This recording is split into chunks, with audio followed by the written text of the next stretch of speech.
औज़ुबिल्लाहिमिनश्शैतानिर्रजीम बिस्मिल्लाहिर्रहमानिर्रहीम अस्सलाम वालेकुम। मैं सिफ़ हासन मैं आपकी खिदमत में हाज़िर हूँ। आज का हमारा अगला लेक्चर है ह्यूरिस्टिक स्ट्रेटजी इन एजुकेशन, यानी ह्यूरिस्टिक मेथड ऑफ़ टीचिंग क्या है, इसके मेन कैरेक्टरिस्टिक्स क्या हैं और इसको किस तरह से एजुकेशन के अंदर यूज़ किया जाता है स्टूडेंट्स को पढ़ाने के लिए, और ये क्या इसके फ़ायदे हैं। तो आइए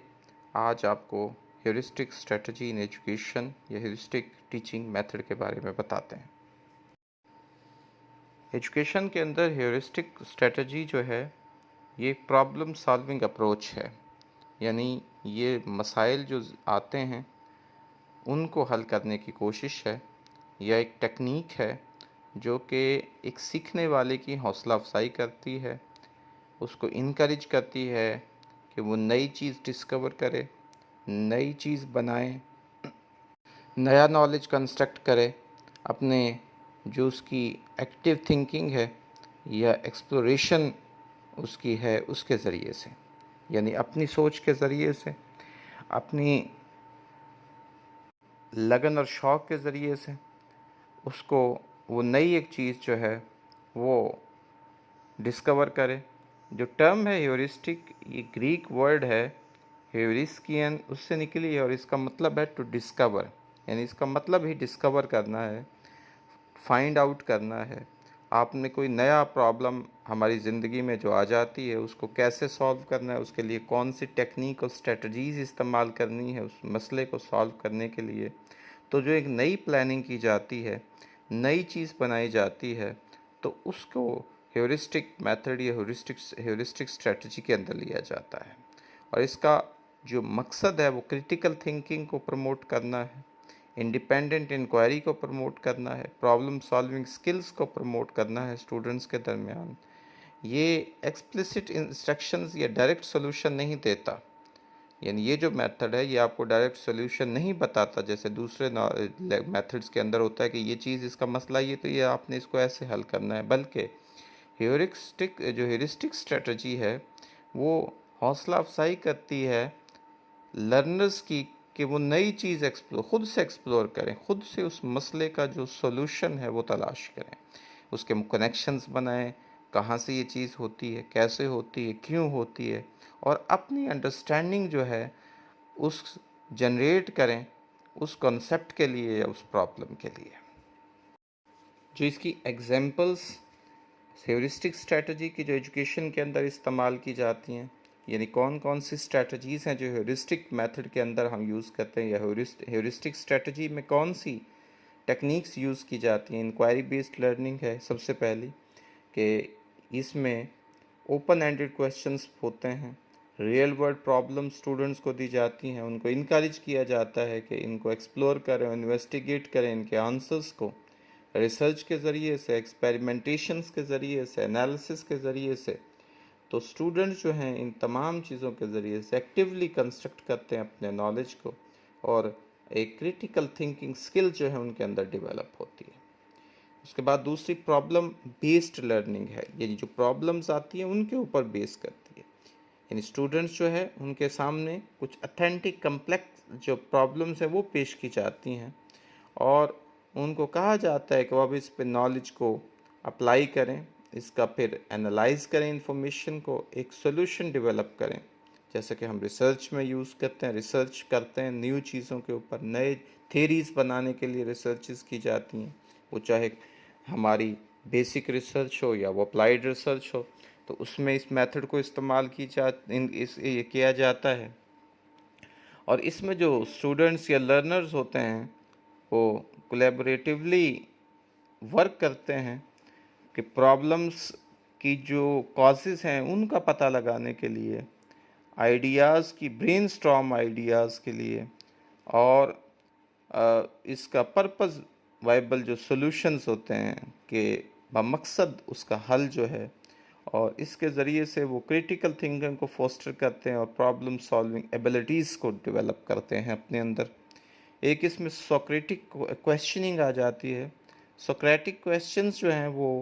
एक स्ट्रेटजी होती है जिसमें थॉट प्रोवोकिंग क्वेश्चंस जो हैं वो स्टूडेंट्स से किए जाते हैं उनकी क्रिटिकल थिंकिंग को स्टिमुलेट करने के लिए। रिफ्लेक्शन और डीपर अंडरस्टैंडिंग के लिए अब उनसे प्रोबिंग क्वेश्चंस पूछे जाते हैं, जो प्रोब करते हैं, इनकरेज करते हैं, जो कि आपके एनालिसिस को, एवेल्यूएशन को, सिंथेसिस को, और टीचर जो है इसमें स्टूडेंट्स को इनकरेज करते हैं, प्रॉम्प्ट करते हैं कि वो क्रिटिकली सोचें और अपने नॉलेज जो है वो कंस्ट्रक्ट करें। नेक्स्ट इसमें जो ट्रायल एंड एरर की टेक्निक है, ये ह्यूरिस्टिक स्ट्रेटजी अलाउ करती है स्टूडेंट्स को कि वो एक्सपेरिमेंट करें और एक्सप्लोर करें डिफरेंट अप्रोचेस को प्रॉब्लम सॉल्विंग की। इसके अलावा वो उन्हें इनकरेज करती है कि अपनी गलतियों से सीखें, यानी एक दफ़ा कोई काम करते हैं उसमें गलती होती है उससे सीखें, अपनी स्ट्रेटजीज़ को दोबारा से एडजस्ट करें और फिर उनको रिफ़ाइन करें अपनी अंडरस्टैंडिंग को ट्रायल और एरर के ज़रिए से। यानी जैसे साइकोलॉजी के अंदर हम पढ़ते हैं ट्रायल एंड एरर लर्निंग है, बेसिकली एक टाइप ऑफ लर्निंग है जिसमें इंसान अपनी गलतियों से सीखते है। एक दफ़ा काम करता है, गलत होता है, फिर करता है, फिर गलत होता है, फिर करता है और आखिर वो तब तक करता है और पिछली गलतियों को नहीं दोहराता। जो पहले गलतियां हो जाती हैं उनको सीख कर आगे बढ़ता है और कम से कम करते हुए सॉल्यूशन तक पहुंच जाता है।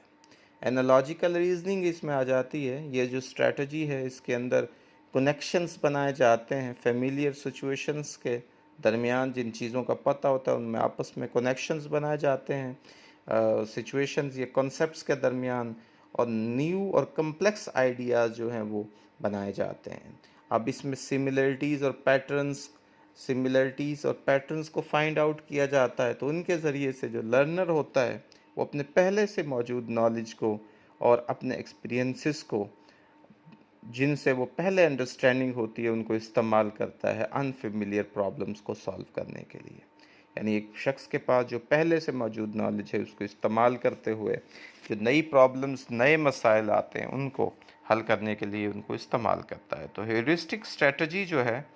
ये एम्पावर करती है स्टूडेंट्स को कि वो एक्टिवली इंगेज हों अपनी लर्निंग प्रोसेस के अंदर, अपनी प्रॉब्लम सॉल्विंग स्किल्स अपने अंदर डेवलप करें और अपनी डीपर अंडरस्टैंडिंग ऑन कॉन्सेप्ट्स जो हैं उनको बढ़ाएं। तो ये स्ट्रेटजीज़ जो हैं ये ज़ोर देती हैं इंडिपेंडेंट थिंकिंग के ऊपर, यानी इनफरादी सोच के ऊपर कि हर बंदा, हर फर्द अपना मुनफरिद है। और साइकोलॉजी भी यही कहती है कि every individual if different from other one, हर शख्स दूसरे से मुख्तलिफ है और हर तरह से मुख्तलिफ है, अपनी इंटेलिजेंस के हवाले से, अपनी पर्सनैलिटी के हवाले से, अपनी क्रिएटिविटी के हवाले से, अपने एप्टीट्यूड एटीट्यूड्स के हवाले से, ये थिंकिंग के हवाले से, हर तरह से वो एक दूसरे से मुख्तलिफ है। तो यहाँ पे भी इसी चीज़ के ऊपर जोर दिया जाता है ह्यूरिस्टिक मेथड में कि इंडिपेंडेंट थिंकिंग के ऊपर एम्फसाइज करें, अपनी क्रिएटिविटी के ऊपर एम्फसाइज करें और मल्टीपल पर्सपेक्टिव्स के ज़रिए से चीज़ों को एक्सप्लोर करने की कोशिश करें। तो ये ह्यूरिस्टिक मेथड का जो है वो स्ट्रेटजी है कि इसके ज़रिए से चीज़ों को कैसे बेहतर किया जा सकता है और कैसे अंडरस्टैंडिंग करी जा सकती है। तो जाहिर है इस मेथड को इस्तेमाल करने वाले भी ऐसे ही होने चाहिए। ये मेथड 100% जो है वो रट्टा सिस्टम को ख़त्म करता है और ये वो मेथड है जो आपके लिए साइंटिस्ट पैदा करता है, जो आपके लिए इंजीनियर्स पैदा करता है, जो आपके लिए क्रिएटिव पर्सन्स जो है वो पैदा करता है, जो नई चीज़ें तख्लीक करते हैं, नई चीज़ें बनाते हैं, उन पर डिस्कवरीज करते हैं। और ये तभी हो सकता है जब स्टार्ट से ही हम बच्चों को कंसेप्चुअल एजुकेशन प्रोवाइड करते हैं, जब उनको कंसेप्ट सिखाते हैं और उनको जो है उनके अंदर ये चीज़ पैदा करते हैं कि बच्चा एक्सप्लोर करे, चीज़ों को जानने की कोशिश करे, रटी रटाई चीज़ें नहीं बल्कि प्रैक्टिकल वर्ल्ड में उनको लेके जाया जाता है, प्रैक्टिकली चीज़ों को करवाया जाता है, तो फिर ही ये चीज़ पॉसिबल है। उम्मीद है कि आपको काफ़ी नॉलेज इसका मिला होगा। ह्यूरिस्टिक के हवाले से मैंने आसान तरीके से आपको समझाने की कोशिश की है और इंशाअल्लाह आइंदा आपको ह्यूरिस्टिक मेथड ऑफ टीचिंग कभी नहीं भूलेगा। अपनी दुआ में याद रखिएगा। अल्लाह ताला से दुआ है कि अल्लाह ताला आपकी ज़िंदगी में आसानियाँ नसीब फरमाए और आसानियाँ तकसीम करने की तौफीक नसीब फरमाए। आपका बहुत शुक्रिया। अल्लाह हाफ़िज़।